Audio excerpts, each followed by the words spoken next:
Britain will never be the same again. Not if immigration is treated like a PR backdrop. Not if the border's just a slogan. Let's talk numbers, not feelings. Over the last decade, Britain has taken in over 10 million people. To put that in perspective, that's housing pressure equal to building around 9 cities the size of Birmingham. But the homes didn't arrive. The services didn't expand. And ordinary people were told, cope. And now Keir Starmer's government wants applause for action, while the country feels less secure, less stable, and less listened to. This isn't politics anymore. This is the bill landing on your doorstep. Like, subscribe, because someone has to say this plainly. Here's the first betrayal. Housing. Not speeches. Not flags. Housing. Ella had to move back home after her landlord wanted another £200 per month.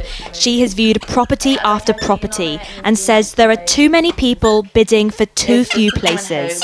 Rents up by roughly £130 a month across England and over £200 a month in London. That's not a little rise. That's a forced monthly cut. And it isn't just private renting either. In London, foreign-born residents occupy around 48% of social housing. Now listen carefully. I'm not blaming individuals for taking what the system offers. I'm blaming the system for making British families feel like they're competing for their own safety net. That is exactly how resentment is manufactured. And then comes the dirty trick. When people can't afford housing, government types don't say, we mismanage demand and planning. They say budget better, as if families caused the shortage, as if young people priced themselves out for fun, as if the state had nothing to do with it. No, this is what happens when politicians treat population pressure like a numbers game and treat housing like someone else's problem. Then the same government stands in front of cameras and talks about compassion. But compassion that ends with working people trapped under a heavier housing bill is not compassion. It's performance. One nation experiment in open borders. I get very stressed about money and how I'm going to survive, and how am I going to have a car, and what am I going to do if me and my fiance have children and I don't have enough money. And if Keir Starmer's government thinks people won't connect the dots, they're insulting the public twice. Once with the policy and once with the spin. This is the moral betrayal right here. They take your stability, then sell you a speech. They take your footing, then lecture you about values. That's not leadership. That's contempt. Now the NHS, this is where the damage becomes physical. Resources full. I've got red firm going off, so we've got to now make that decision of who do we move out of resource to actually get this poorly patient in. Jane has spent 20 hours on a trolley because there are no beds left and nowhere else to go. I've been here since yesterday at 3:30. And are you okay here? Yeah, I'm putting up with it. Hospital waiting lists have hit 7.4 million. That is not a challenge. That is a system losing the basics. And it's not just hospitals.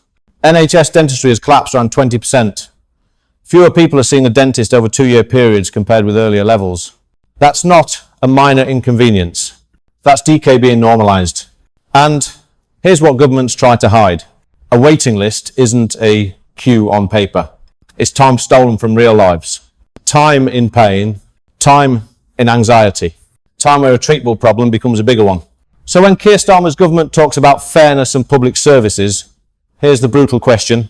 Where is that fairness when millions are stuck waiting, dentistry access is collapsing, and families are told to just accept it? And don't dodge with, it's complicated.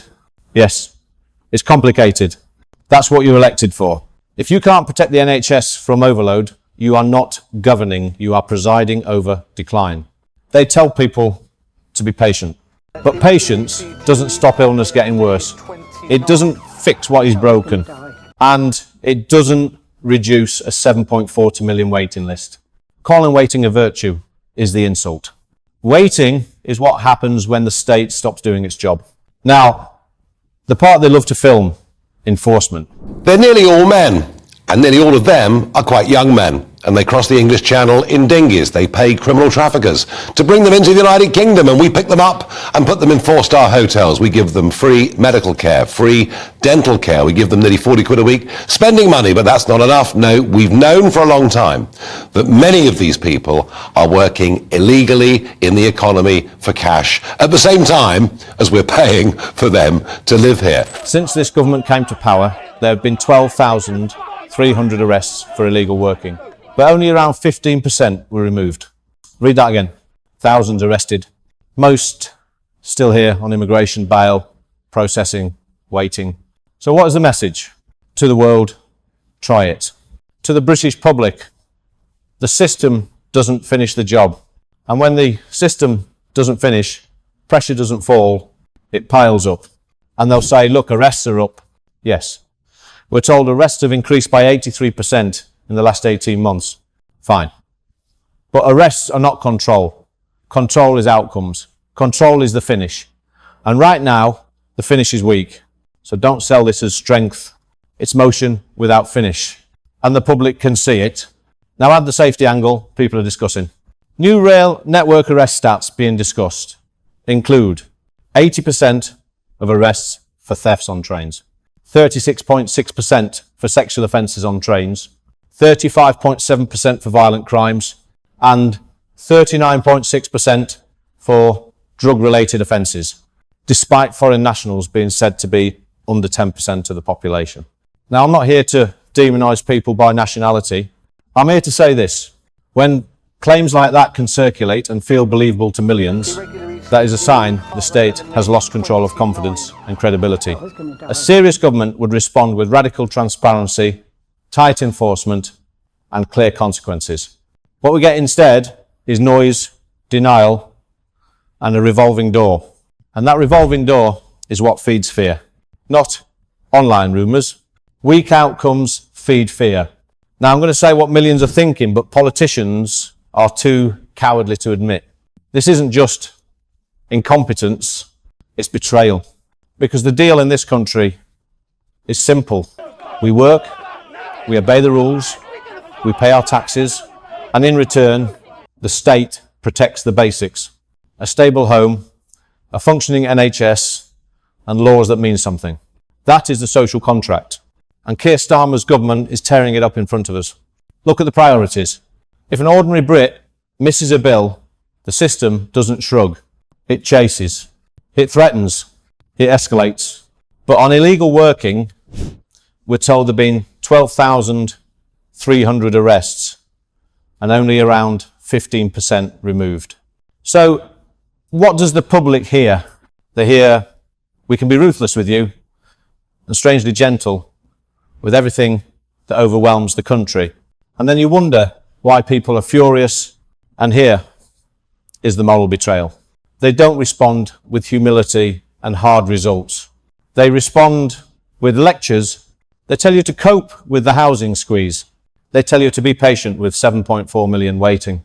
They tell you to be calm while enforcement looks busy but finishes weak. That is not compassion. That is contempt. And this contempt is easiest to spot in one place, the elitist gap. Keir Starmer and his ministers do not live this life. They don't live in the rental panic. They don't sit refreshing listings while the price climbs again. They don't sit in the NHS queue wondering if something has turned serious. They don't live with the feeling that rules exist for ordinary people and exceptions exist for everyone else. They live behind secure doors. They have options. They have buffers. So when they stand there and talk about humanity, understand what the public is. Your sacrifice is the policy. Your anxiety is the plan. And that is why this isn't just about migration numbers. It's about national trust. Because once people believe the contract is broken, they stop cooperating. They stop believing. They stop listening. And when a government cannot protect borders, cannot stabilise housing, and cannot deliver timely care, it stops being a government in the moral sense. It becomes a management team running a country down for appearances. Call it what it is, not migration management. A controlled demolition of trust. So don't ask the public to be nicer. Ask the government to be worthy. stop pretending this is normal. Stop pretending this is compassion. Stop pretending that weakness is virtue. Because every day this continues, you pay twice. You pay in money and you pay in faith. And faith is the thing a country cannot replace once it's gone. Britain doesn't need another speech. It needs a government that remembers who built this country and who pays for it. Comment 3 words. Results, not slogans. Subscribe, and let me leave you with this. A government can survive bad headlines. It cannot survive a public that feels betrayed.